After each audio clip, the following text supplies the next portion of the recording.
नमस्कार, बहुत स्वागत है आपका। आप देख रहे हैं शिव महापुराण उपाय।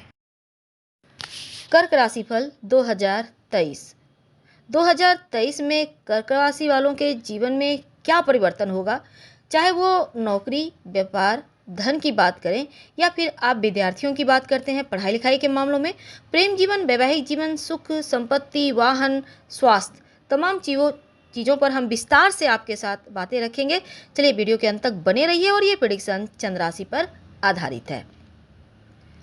तो 2023 में कर्क वालों, शनि की ढैया, जिसे हम कंटक शनि भी कहते हैं, शुरू हो रहा है।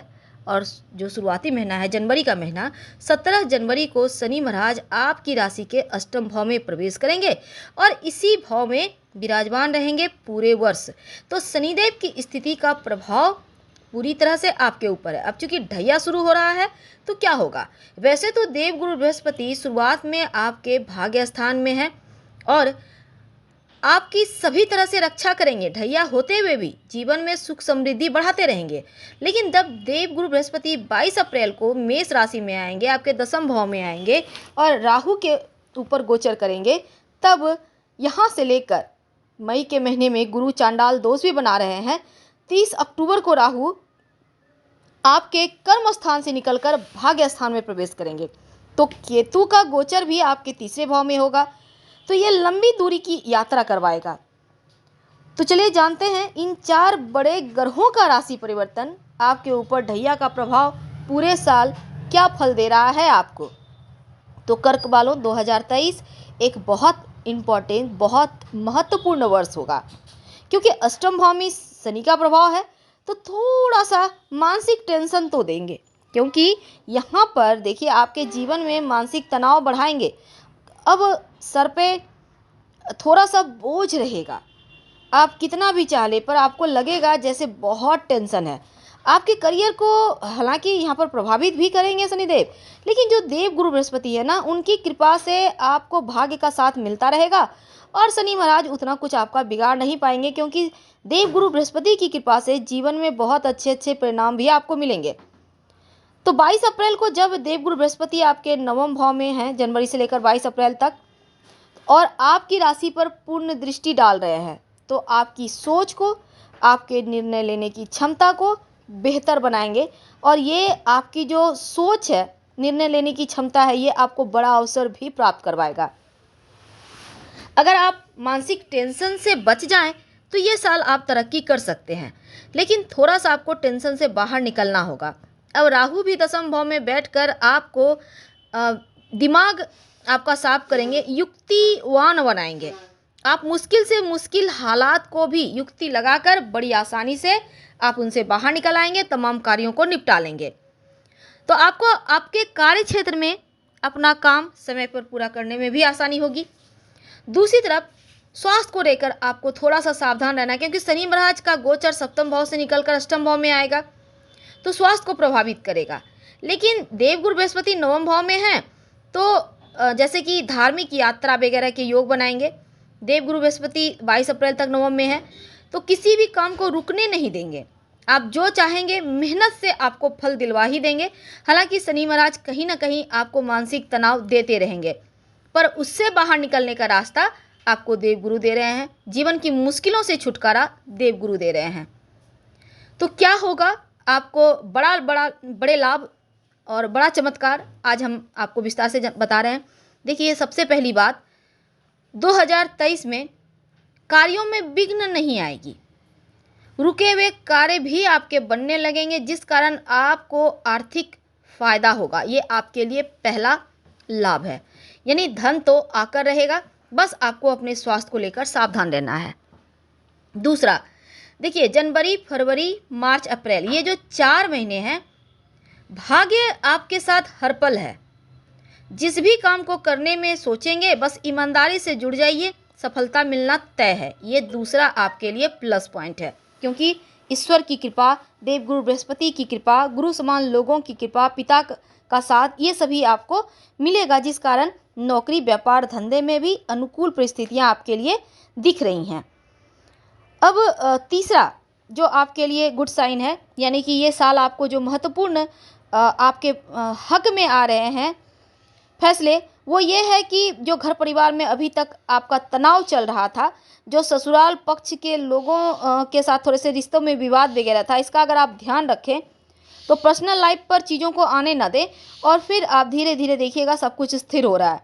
राहु और केतु दसम और चतुर्थ भाव में रहेंगे शुरुआत में अक्टूबर तक, तो पारिवारिक जीवन में थोड़ा तनाव दे रहे हैं। हालांकि अष्टम भाव में बैठकर शनि महाराज भी दूसरे भाव को देखेंगे, पंचम भाव पर भी दृष्टि डालेंगे, इसलिए कुटुंब के लोगों से यानी आपके जो अपने हैं, कुटुंब हैं, उनमें सामंजस्य की कमी दिखेगी, कहीं ना कहीं दूरियां हैं, छोटे मोटे बातों को लेकर विवाद हो सकता है। हालांकि देवगुरु बृहस्पति आपको सोच सही देंगे, लेकिन फिर भी थोड़ा सा चुनौतियां हैं, पर देवगुरु कृपा से उन चुनौतियों से आप बाहर निकल ही आएंगे। अब अप्रैल की बात करें तो बृहस्पति और राहु का दसम भाव में गुरु चंडाल दोष बन जाएगा, तो यहाँ पर से आपको थोड़ा सा संभल के रहना है, क्योंकि लाइफ में थोड़े बहुत उथल पुथल देंगे। आप जो जॉब करते हैं हो सकता है इसको छोड़कर कहीं अन्य करने लगे। शुरुआत में थोड़ा सा काम का दबाव है, थोड़ा बोझ है। पारिवारिक जीवन में छोटे मोटे तनाव दिखेंगे और शनि महाराज की दसम भाव की दृष्टि आपको आशावान बनाएगी, कठिन चुनौतियों से बाहर निकलने में आपको मदद मिलेगी। लेकिन अक्टूबर, नवंबर, दिसंबर, सितंबर से लेकर दिसंबर तक का वक्त जो है लंबी दूरी की यात्रा के योग है और ये यात्रा मन को सुकून भी देगा। यात्रा से आपको लाभ होगा, पवित्र नदी सरोवर में स्नान करने का मौका मिलेगा और देवगुरु बृहस्पति चौथे भाव पर दृष्टि डालेंगे तो पारिवारिक जीवन में सुख शांति लेकर आएंगे। तो जनवरी के महीने में थोड़ा सा उलटफेर है, 17 जनवरी तक खासकर आपको ध्यान रखना है और उसके बाद देवगुरु बृहस्पति रक्षा करेंगे, भाग्य का साथ मिलेगा। और इस समय प्रेम जीवन में जनवरी के महीने में छोटे मोटे जनवरी फरवरी में तनाव है, संतान को लेकर थोड़ी सी यहाँ पर मुश्किलें दिख रही है, पर आपको टेंशन नहीं लेना। अप्रैल में जैसे ही देवगुरु बृहस्पति का राशि परिवर्तन होगा तो दसम भाव में होने से थोड़ा सा यहाँ पर जैसे कि इस समय नई नौकरी प्राप्त करने के योग बनेंगे और साथ ही आपके जो अंदर एक काबिलियत है उसको दिखाने का मौका मिलेगा। मई में मंगल भी आपके राशि में आएंगे तो दाम्पत्य जीवन, निजी जीवन में थोड़े बहुत तनाव दिख रहे हैं। इस समय आपको विवाद से बचना होगा। हालांकि अगर आप कोई प्रॉपर्टी संपत्ति खरीदते हैं तो उसका लाभ आपको जरूर मिलेगा, क्योंकि इस समय प्रॉपर्टी संपत्ति का लाभ मिलता हुआ भी दिख रहा है। ये तीसरा आपके लिए गुड साइन है। जून के महीने में लंबी दूरी की यात्रा के योग हैं और इस समय देखिए संतान को लेकर जो भी मुश्किलें थी वो समाप्त हो जाएगी। जुलाई के महीने में आपके लिए खुशियां ज़्यादा लेकर आया है जुलाई का महीना, क्योंकि इस समय आपका बैंक बैलेंस बढ़ता हुआ दिखेगा। आप जो भी कार्य करेंगे उसमें आप कामयाब रहेंगे। ये पांचवा आपके लिए गुड न्यूज़ है और ये 2023 में ये पांचवा आपके लिए बड़ी खुशखबरी है।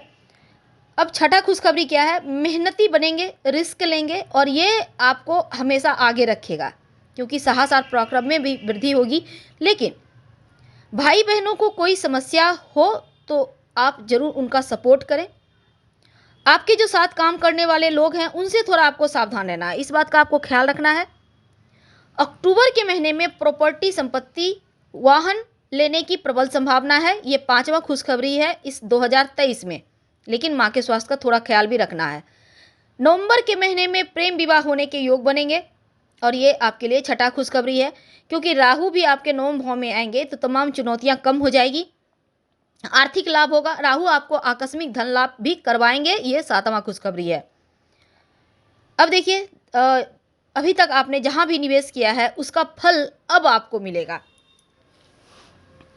तो करियर के मामलों में, कार्य क्षेत्र में थोड़ा रुचि दिखाइए बृहस्पति महाराज, क्योंकि भाग्य का साथ दिलवाएंगे और दसम भाव में प्रवेश करके छठे भाव को देखेंगे तो नौकरी में परिवर्तन, तनख्वाह बढ़ना, प्रमोशन होना। लेकिन मई के महीने में राहु का विशेष चांडाल दोष है, थोड़ा सा परेशान करेगा। और अंत में बात करते हैं विद्यार्थियों की।